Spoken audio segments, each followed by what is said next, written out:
السلام عليكم ورحمة الله وبركاته. بسم الله الرحمن الرحيم نحمده ونصلي على رسوله الكريم أما بعد. باب بر الوالدين وصلة الأرحام. We continue our book Riyad-us Saliheen by Imam Nawawi rahmatullah alayhi.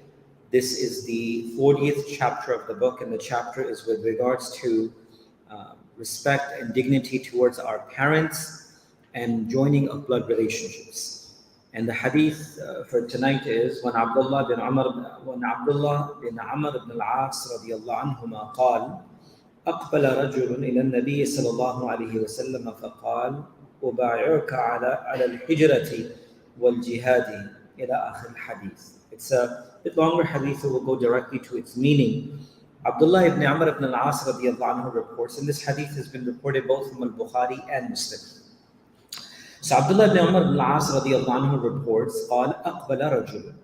A man approached the Prophet sallallahu alaihi wasallam. A man came close to the Nabi of Allah sallallahu alaihi wasallam, and he said, أبايعك على الهجرة والجهاد.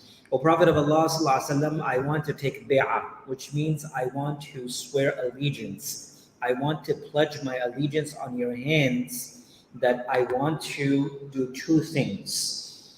And he said, al-jihadu or al-hijratu wal-jihad, that I'm ready to migrate. I'm ready to leave my home and migrate towards any place. Immigration, and number two, to strive for the cause of Allah subhanahu wa ta'ala, irrespective of where I have to go and in any condition or in any cause. And the reason is, why am I doing this? Ibtighal ajr min Allah ta'ala, that I seek only the help and ajr from Allah subhanahu wa ta'ala. That's why I present myself to you, O Nabi of Allah sallallahu alaihi wasallam, for hijrat and jihad, that I may get and seek the reward from Allah subhanahu wa ta'ala.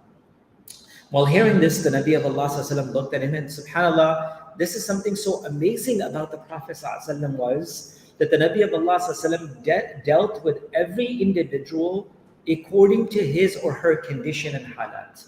It wasn't something very generic for everyone. A man came and said, Ya Rasulullah sallallahu alaihi wasallam, give me some nasiha. Nabi of Allah sallallahu alaihi wasallam says, La taghdab, do not become angry. And he said, Ya Rasulullah, what's after that? The Nabi of Allah sallallahu alaihi wasallam says, don't become angry. Maybe 3 times he mentioned. A person came and Ya Rasulullah sallallahu alaihi wasallam, give me some nasiha, give me some advice. So according to his halat and condition, the Nabi of Allah sallallahu alaihi wasallam spoke to him accordingly. So when this man, this individual, Akbar Rajul, this person who asked, said that I want to strive for the cause of Allah, I want to make hijrat, and my ajr, my niyat is to get the reward from Allah. So the Nabi of Allah sallallahu alaihi wasallam in a very pleasant way asked, فَهَلْ لَكَ مِنْ وَالِدَيْكَ أَحَدٌ حَيٍّ? Is any one of your parents still alive? Meaning, if Allah has blessed you with the presence of either one of your parents, are they alive? قال نعم بل كلهما. He said, yes, of course, not one, but Allah has blessed me with the presence of both of my parents. Meaning, my mother and father are both alive.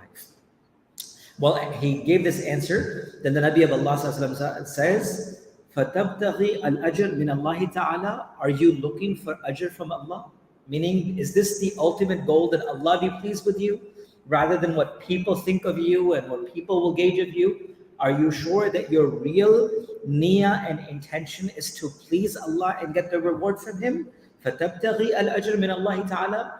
And this person says, قَالَ نَعَمْ. He said, yes, of course, my niyyat and intention is only to get the reward of Allah subhanahu wa ta'ala. And the Nabi of Allah says, قَالْ فَارْجِعْ إِلَى وَالِدَيْكَ فَأَحْسَنْ صُحْبَتَهُمَا. Return back to your parents and live in the most pleasant way with them. Meaning, enjoy the companionship. Keep good company with your parents and seek the greatest reward from Allah subhanahu wa ta'ala. Now, ulama have mentioned multiple things, that there are different steps in Islam where there are certain times where hijrat was mandatory and you had to leave. And if you did not leave Makkah and go towards Medina, you will be held accountable for. There were times when the time of Uhud and Badr had come and an open call was made to go and strive for the campaign. And then there were other times where it was not farz ayn, but it was farz kifaya, which means that it was sufficient and enough as a collective duty. Then the Nabi of Allah gave preferences specifically for those people who had their parents, either one or both of them alive, to be able to serve them. And this hadith reminds us that even though all of these actions are so rewarding, only if we were truly to know the benefit and the fadail of serving our parents. Right? A person can realize that striving for the sake of Allah, giving one's life and going far distances, but imagine someone so close to you in your presence, if they are not being served, we're being deprived from the ajr from Allah subhanahu wa ta'ala.